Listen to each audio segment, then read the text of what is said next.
अल्लाह का करम है, कामयाब है मिलाद मौलाना का। जल्द पहली बार जो है काफी सालों के बाद उबैदुल्लाह खान आज़मी साहब को सुनिया में रुलाने वाली तकरीरी, दिल से जो है आंखों के आंसू निकल गए। बस सरकार का करम पूरे मुसलमानों के ऊपर रहमत बरसे, जो उन्होंने मैसेज दिया है बस उस पर हम फॉलो करें, यही मेरी ख्वाहिश है।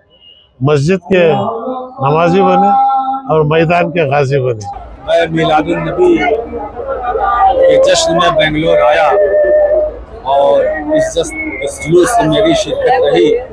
मैं सिर्फ बेंगलोर शहर या कर्नाटक ही में तक नहीं बल्कि पूरे भारत में जहाँ जहाँ लोग रह रहे हैं सबको ये पैगाम देना चाहता हूँ कि मिलजुल कर रहें, प्रेम मोहब्बत के साथ रहें और अच्छा माहौल बनाए, अमन और शांति का माहौल बनाए।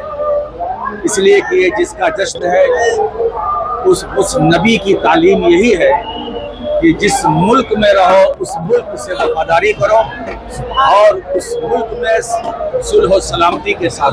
तो मेरा ये पैगाम है मोहब्बत का, मेरा ये पैगाम है अमन और शांति का, मेरा ये पैगाम है कि प्यार का माहौल बनाओ, हमारा देश हमारा मुल्क तरक्की करे।